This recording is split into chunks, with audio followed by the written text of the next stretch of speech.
Growing up in the Owens household was like living in a boot camp for future Ivy Leaguers. Except one of the cadets kept sneaking off to rebuild lawnmower engines in the garage instead of attending AP study sessions. Guess who that was? Yep, me.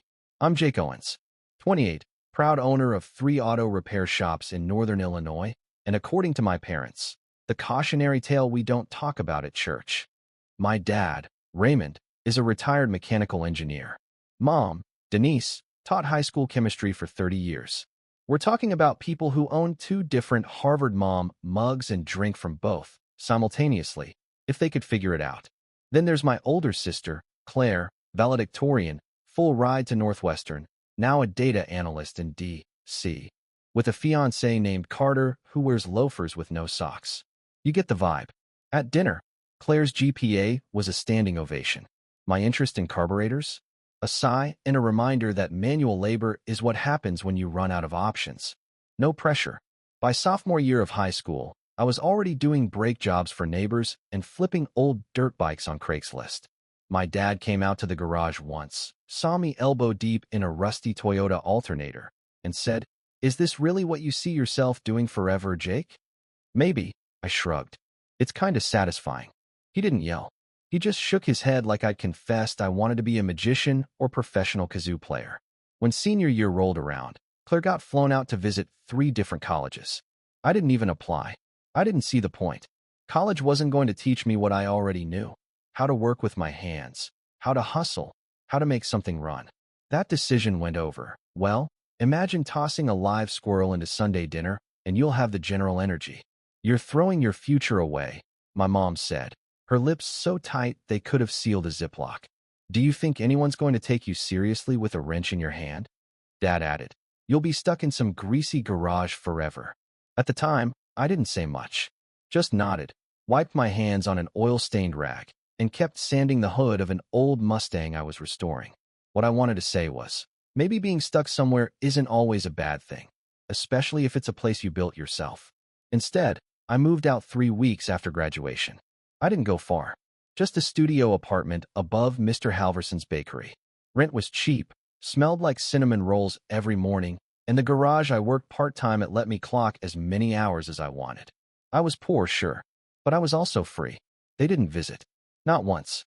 But Claire did. She dropped by once on winter break, looked around the garage, wrinkled her nose like the grease might leap onto her sweater, and said, "Mom and Dad think you're going through a phase." "Like puberty?" I asked. She smirked. "Like rebellion. But I think it's brave. Idiotic, but brave." Weirdly, that was the closest thing to a compliment I ever got from my family in 5 years. Over the next few years, I worked like a lunatic. Saved every dime. Learned every part of the business. Not just fixing things, but ordering inventory, dealing with cranky customers, figuring out how taxes work, which, by the way, feels like reading IKEA instructions while blindfolded. At 23, I opened my first shop. A little corner lot with 1 lift and a cracked coffee maker. Mom didn't show up. Dad sent a 1-line email. "I hope you're happy." I was. At 25, I opened my second shop. Still no congratulations. Just a text from Claire. "Mom said you're being reckless." But I was already making more than both my parents combined. Not that they ever asked. I stopped trying to prove anything to them. I was done being a footnote in my own life. By 28, I was planning the 3rd shop, the one that would change everything. And as fate would have it, a reality TV show looking for America's best small business transformation came knocking, literally. They wanted a gritty, authentic, blue-collar underdog. And somehow, my little 3-lift operation caught their eye. I didn't tell my parents a word. Why would I? After all, I was still the disappointment. Until the day they turned on their favorite renovation show and saw my face standing in front of my logo, being praised by a celebrity investor who called my shop an engine for the American dream. Yeah, now they wanted to talk. When the episode aired, I was at shop number 3, up on a ladder, adjusting a flickering LED sign. I didn't even know it had aired yet until my phone buzzed 5 times in a row, then again. And again. First it was my cousin Eric. "Dude, are you on Garage Kings?" Then my former high school physics teacher. "Jake, is that your shop? Just saw it on Channel 9. So proud of you." Then Claire. "You were on TV. Mom's in shock." Dad just dropped his fork. Call me. I didn't. Instead, I climbed down the ladder, wiped my hands, and finally opened the group family chat I hadn't looked at since the Obama administration. Sure enough, it had come to life like someone dropped a match in a fireworks warehouse. Mom, did anyone else just see Jake? Aunt Pam, Jacob, you didn't tell us you were on a television program. Claire, he opened a third auto shop, apparently. Dad, we need to talk. The phrase "we need to talk" is universal parent code for we never believed in you, but now we need something from you, or at the very least, need to make it about us. I tossed my phone onto the workbench and went back to installing the office mini fridge. Because priorities. See, the show had filmed a few months earlier. Some producer discovered my Yelp reviews, best damn break job west of Chicago, visited in person, loved the story, and said I was TV gold. They loved the underdog angle, blue-collar guy, self-made. Family thinks he's a screw-up. Apparently my whole grease monkey turned CEO arc tested off the charts with Midwestern audiences. What made it even better was the fact that Garage Kings was one of my dad's favorite shows. He used to binge it on Saturdays with a beer in one hand and a notepad in the other, rating the shops like it was American Idol. He even once said, "These guys are the future of small business." But he didn't think his own son would be one of them. The next day, Claire showed up. Literally walked into shop number 3 like she was inspecting a crime scene. Still dressed in business casual. Camel coat. Flats that probably cost more than my torque wrench set. "You could have told us," she said, crossing her arms. Mom nearly had a stroke. "Oh no, not during her sacred meatloaf hour," I said, wiping oil off my hands. "I'm serious. She thought you were working part-time at Quick Lube and living off expired ramen." "Wow," I said. "That's generous.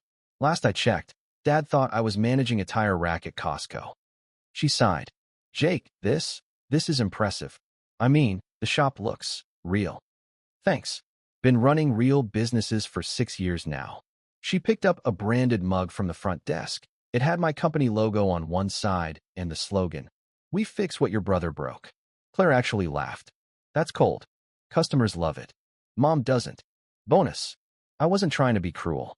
But when someone spends years treating your dream like a malfunction, eventually, you stop explaining yourself."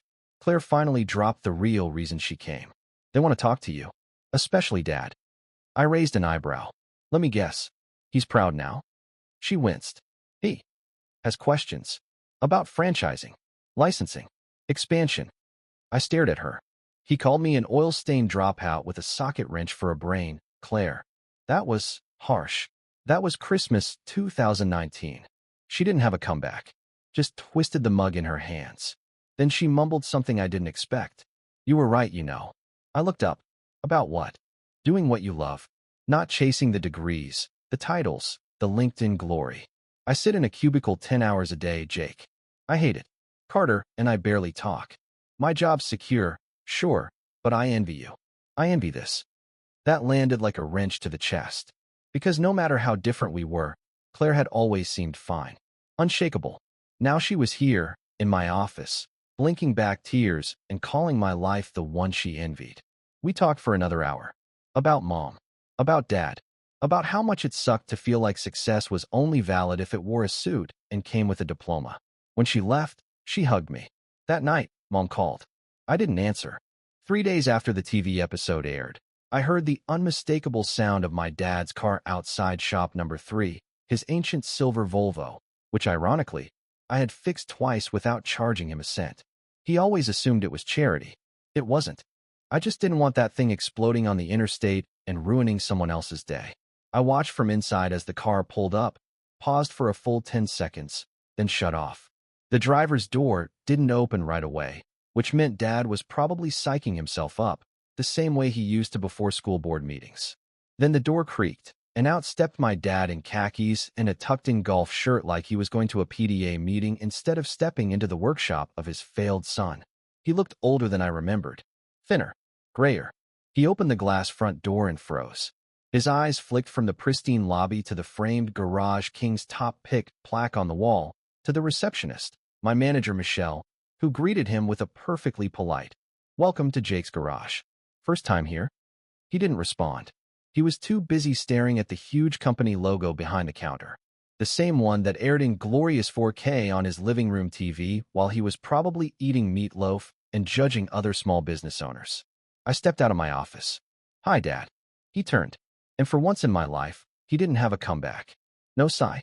"No, so you're still doing this." Just silence. "Nice place," he finally said. "Thanks. Built it myself." I didn't offer coffee. He didn't ask. Instead, we took the awkward family detour tour. Lobby, office, shop floor. He nodded at everything. The lifts, the tire racks, the clean floors. Like a dad inspecting a rental cabin that surprisingly had clean sheets. We stopped in front of one of the new hybrid diagnostics bays.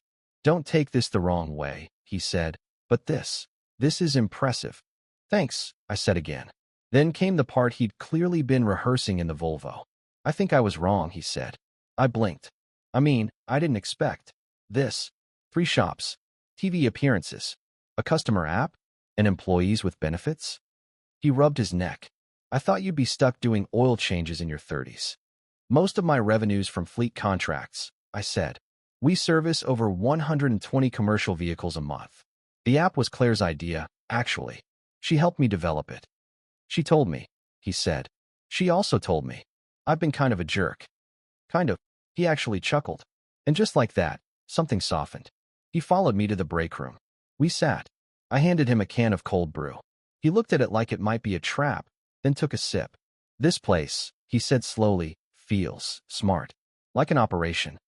"It is." He tapped the can.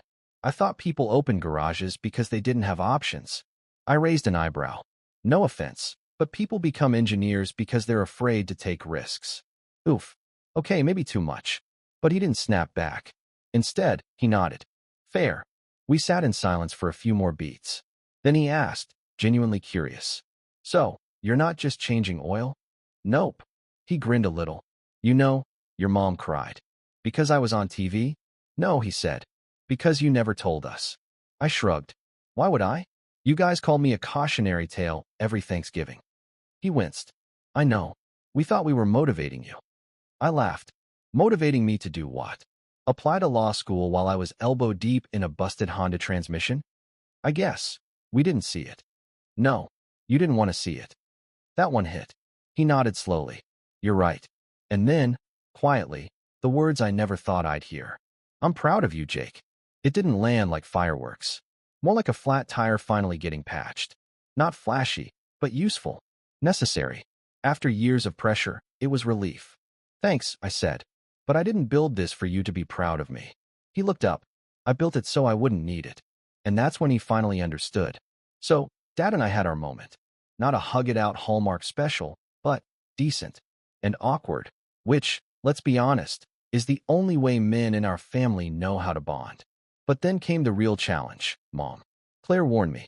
She's been spiraling since the episode aired. Keeps rewatching it like it personally betrayed her. She thinks reality TV owes her a trigger warning? I asked. Basically. So I wasn't shocked when, on Sunday evening, the sacred meatloaf and mashed potatoes hour, I got a knock on my apartment door. Not a call. Not a text. A knock. It was her. Denise Owens. Professional chemistry teacher. Emotional saboteur. Standing in a wool coat, holding a casserole dish like a peace offering dipped in passive aggression. "Hi, sweetheart," she said, eyes scanning my hallway like she was checking for signs of poverty or poor lighting. "Mom," I said flatly. "Didn't expect you." "Well," she huffed. "Apparently you've gotten good at that. Not telling us things." She pushed past me, casserole first, like that made it okay. I followed her to the kitchen, where she placed it down and spun around like she was expecting applause. "I brought your favorite. Tuna noodle." "It's not my favorite." "Well, it was when you were 12. I stared at her. She was grasping for control in a room where she had none. And she knew it. She sat down, sighing dramatically. "I suppose this is where I'm supposed to grovel." "That'd be new," I said, grabbing a soda. "You usually skip straight to guilt." She flinched. "I deserve that." Silence settled in. Not angry silence. Just the kind where two people finally have to look each other in the eye without pretending. "I didn't mean to make you feel like a failure," she said. "We just had a different idea of success. You made that very clear. Repeatedly. For a decade. I thought college would make your life easier. It might have. but it would have made me miserable. She looked down. We used to lie to people, when they asked what you were doing. Let me guess. He's in transition? He's exploring options? She smiled faintly. Once I said you were taking a gap decade. I actually laughed at that. Then she said something I didn't expect. When I saw you on that show, part of me was proud. But part of me was terrified. Because it meant I'd been wrong. Not just about your choices, but about who you were. And that's hard to admit when you've been writing the story in your head since the day you gave birth. She looked up, and I didn't like that the version I made up wasn't better. That stopped me cold. She wasn't just apologizing for being disappointed. She was admitting she'd made me up, crafted a fake version of me to love because the real one didn't fit her script. I sat across from her, arms crossed. So what now? I don't know, she whispered. But I want to try, if you'll let me. I paused. I'm not a disappointment, Mom. I never was. Her voice cracked. I know. That night, we didn't fix everything. But we ate cold tuna noodle in awkward silence. And it didn't taste like guilt for once. That was new. So now both of my parents knew.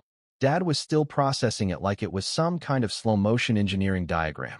Mom had gone full emotional decompression chamber, texting me articles about neurodivergent thinkers and asking if I'd like to maybe co-author a blog post about trade schools. Claire called that one classic atonement overcorrection. Meanwhile, I was trying to survive the real chaos. My phone blowing up after the Garage Kings episode. Emails from producers, offers from auto parts companies wanting to collab, a guy from Nashville offering me a six-figure deal to license my shop's name and image. Someone sent me a picture of a t-shirt they'd made with my logo and the quote, "We fix what your brother broke." Yeah, apparently that line hit harder than I realized. Even better, the shop's Instagram went viral. We were booking out 2 weeks in advance. I had to hire another tech just to handle tire rotations. I was thriving, which is why it was so funny when, 2 weeks later, my mom asked if I wanted to join the family for brunch. Brunch. Like I was suddenly allowed back in the club now that I wasn't covered in axle grease and apparently worth a PR photo. Still, I went. I met them at a little bistro Claire picked. One of those places that charges $16 for 3 pancakes and a spoonful of fruit served in a teacup. When I arrived, they were already seated. Mom, Dad, Claire, and Carter, her increasingly mute fiancé. Jacob, Mom smiled, standing like she was welcoming a soldier home from war. Dad even stood up to shake my hand. Bold. I sat down, ordered black coffee, and waited for the ambush. You look good, Dad offered. Claire snorted. He looks exactly the same. Mom jumped in. We've been talking, and, well, your father and I have an idea. Oh no, here it comes. Have you considered expanding the business? Maybe to the east side? Your father has a colleague whose son is interested in automotive logistics. Claire leaned toward me and whispered, "They're trying to get your cousin Greg a job." I nodded slowly. Let me get this straight. I spent a decade being told I was wasting my potential, and now you want me to become the family employment agency? Mom bristled. It's not like that. Then what's it like? We just thought it would be nice if you brought your success back into the fold. I sipped my coffee. So now I'm allowed in the fold. Dad cleared his throat. Look, Jake, we may not have supported you the way you needed. No, you didn't, I cut in. You mocked it, dismissed it. Every oil stain on my clothes was another "I told you so." Claire spoke up. Guys, he doesn't owe us anything. Carter, shockingly, nodded. Yeah, I mean, he's killing it. You don't need us. Exactly, I said. I built this without any of you. That doesn't mean I won't help where I can. But I'm not your fixer. I'm not a plot twist you get to rewrite. They were quiet. Finally, Mom said, "We're proud of you." I looked at her. You're proud of the result, I said. Not the path. That landed. Brunch ended not with hugs and resolutions, but with mutual understanding. A truce. And as I walked back to my truck, I checked my phone. A new message from a Garage Kings producer. Hey Jake, great news. We're nominating you for Small Business Spotlight of the Year. National broadcast. Prime time. I smiled. Guess it's time for them to see that logo again. The national broadcast aired on a Thursday. It was a 10-minute spotlight during Garage Kings, Legacy Edition, a segment on small business owners who built something from the ground up. They showed shots of me welding in the early years, clips from my first tiny shop, before and afters of engine overhauls, and even a brief interview where I said, on camera. I used to be called the disappointment. Now I just run a business that pays other people's college loans. Subtle? No. Satisfying? Absolutely. I didn't invite my parents to the watch party, but Claire did. They showed up halfway through, just as the host was praising Jake Owens, founder of one of the fastest-growing service chains in the Midwest. Mom gasped when she saw her old kitchen calendar from the background of one clip. Dad squinted at the screen like he was trying to spot a typo. The segment ended with my team holding up a giant banner. Jake's Garage, built not bought. There was applause. Some clapping from customers. Pete, my longest-tenured mechanic, handed me a celebratory donut with blue icing and said, "Bet they didn't see that coming in AP Calculus." Later that night, Claire sent me a screenshot. It was from a Facebook post. Denise Owens updated her cover photo. Jake's Garage logo, glowing under a sunset. Caption, "Proud mom moment. Blue heart. Never stop believing in your kids, even if they take the scenic route." I laughed out loud. Claire texted right after, "You gonna let that one slide?" Me, "It's fine. I've got oil-stain proof of everything." In the months that followed, business kept booming. A fourth location opened across state lines. I got invited to speak at a vocational school, the same type of place my parents once warned me not to end up at. And I said yes. I told the students my story, told them that not all success wears a cap and gown, that sometimes the kid covered in grease ends up with his name on buildings. I also added, if your parents don't understand what you're building, don't worry. They'll Google it later. It got a laugh. One kid raised his hand and said, "What did your parents say when you made it?" I grinned. They called me a disappointment until their favorite TV show said otherwise. Now, they send me photos every time they see one of my shop trucks in the wild. My mom has one framed. Dad wears a company jacket like he's part of the crew. And me? I'm still not a college grad. Still not the academic one. But I've got something better. I've got respect. I've got my name on the front door. And this time, nobody's asking if I'm just changing oil. They're asking if I'm hiring.